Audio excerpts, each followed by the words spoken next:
प्रिय छात्रों, नमस्कार।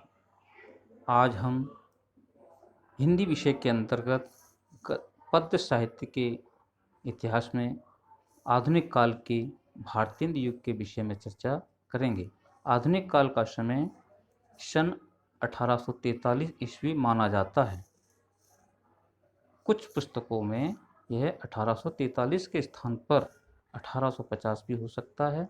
अलग अलग विद्वानों की अलग अलग मान्यताएं हैं, इसमें कंफ्यूजन न हो, हम दोनों को ही सही माने। इस काल में हिंदी साहित्य का बहुमुखी विकास हुआ।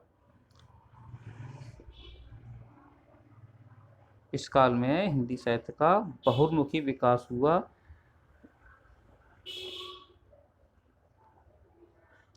तो बहुमुखी विकास से यहाँ तात्पर्य है इस काल में हिंदी के अंतर्गत पद्य लेखन के साथ साथ गद्य लेखन की भी बहुत सारी विधाओं का विकास हो चुका था। नाटक, कहानी, एकांकी इत्यादि।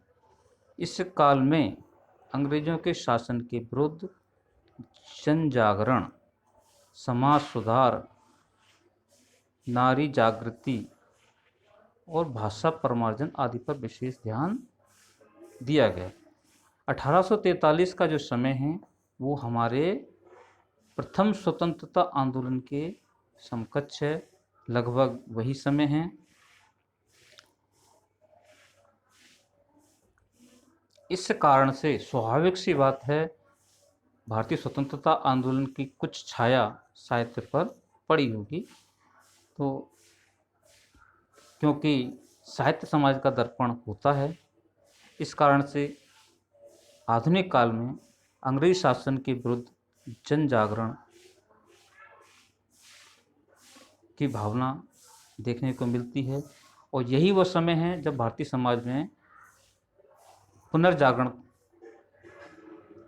हो रहा था। इसलिए समाज सुधार की भावना, नारी जागृति को भी स्थान मिला। इस समय खड़ी बोली का विकास का प्रारंभिक चरण था। स्वाभाविक सी बात है कि भाषा का विकास इस समय हुआ और भाषा परिमार्जन की ओर विशेष ध्यान दिया गया। भाषा का विकास और उसका परिमार्जन, उसका शुद्धिकरण की ओर विशेष ध्यान दिया गया। आधुनिक चेतना से युक्त होने के कारण इस काल को आधुनिक काल नाम दिया गया। इस काल का काव्य भारतीय युग, द्विवेदी युग, छायावाद, प्रगतिवाद, प्रयोगवाद और नई कविता के क्रम में विभाजित है।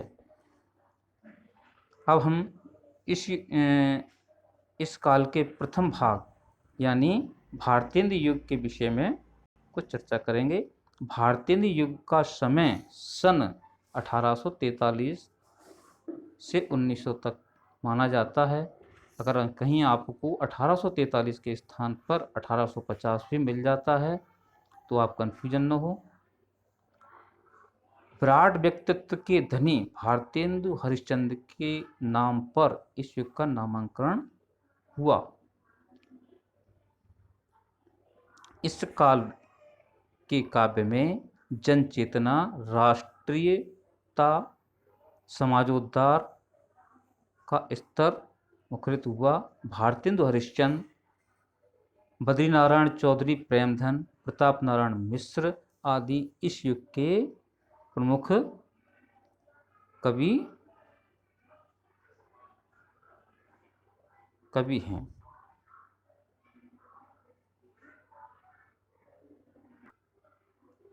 अब हम बात करते हैं इस युग की इस युग की प्रमुख विशेषताएं। तो हम पूर्व में चर्चा कर चुके हैं। यह समय भारतीय स्वतंत्रता आंदोलन के समकक्ष रहा है। इसलिए इस युग के काव्य में राष्ट्रीयता की भावना का विकास देखने को हमें मिलती है। दूसरी विशेषता है सामाजिक चेतना का विकास। इस युग में समाज में व्याप्त विभिन्न कुरीतियों, रूढ़ियों, अंधविश्वासों का विरोध किया गया, यानी समाज में चेतना जागृत करने का काम किया गया। तीसरी विशेषता इस समय की जो रही है वह है हास्य व्यंग। यानी इस समय जो साहित्य या जो काव्य लिखा गया वो हास्य व्यंग के माध्यम से पश्चिमी सभ्यता, विदेशी शासन, सामाजिक अंधविश्वास पर प्रहार किए गए। अगली विशेषता रही इस समय की अंग्रेजी शिक्षा का विरोध। अंग्रेजी शासनकाल में जो शिक्षा का प्रारंभ हुआ उसमें अंग्रेजी को प्राथमिकता दी गई थी, तो भारतीय साहित्यकारों ने इस समय अंग्रेजी शिक्षा का विरोध अपने काव्य में किया। अगली विशेषता विभिन्न काव्य के रूपों का प्रयोग। इस युग में मुक्तक और प्रबंध दोनों ही प्रकार की प्रवृत्तियों का प्रयोग इसमें हुआ। काव्यानुवाद की परंपरा, अगली जो विशेषता इसमें रही है वह काव्यानुवाद की परंपरा, यानी इस काल में विभिन्न भाषाओं में जो साहित्य था उसको हिंदी में अनुवाद करने की परंपरा का विकास हुआ।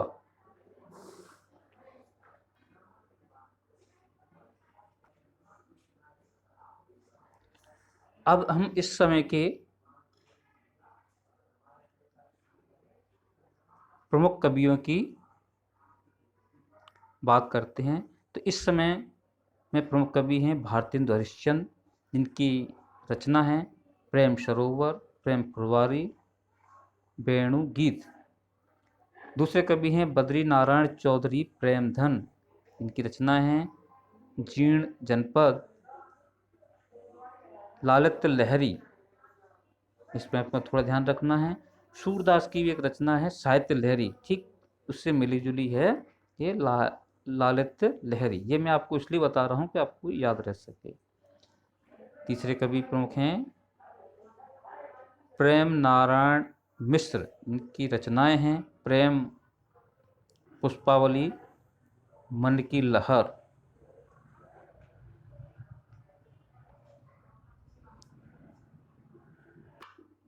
अब हम कुछ प्रश्नों पर प्रकाश डालते हैं जो अक्सर परीक्षा में पूछे जाते हैं। तो पहला प्रश्न है आधुनिक काल को कौन कौन से युगों में बांटा गया है। तो इसका उत्तर होगा आधुनिक काल को भारतेंदु युग, द्विवेदी युग, छायावाद, प्रगतिवाद तथा प्रयोगवाद एवं नई कविता के युग में बांटा गया है। अगला प्रश्न है भारतेंदु युग की विशेषता क्या है। हम इस पर भारतेंदु युग की विशेषता क्या है इस पर हम अभी चर्चा कर चुके हैं। भारतेंदु युग में भावनात्मक कविता लिखी गई। इसमें राष्ट्रीयता, समन्वय एवं समर्पण आदि के विषय में संदेश निहित है। अगला जो प्रश्न है आधुनिक काल में राष्ट्रीय चेतना परक काव्य की रचना करने वाले प्रथम कवि का नाम लिखिए। तो इसका उत्तर आधुनिक काल में राष्ट्रीय चेतना से ओतप्रोत काव्य रचना का प्रारंभ भारतेंदु हरिश्चंद्र ने किया।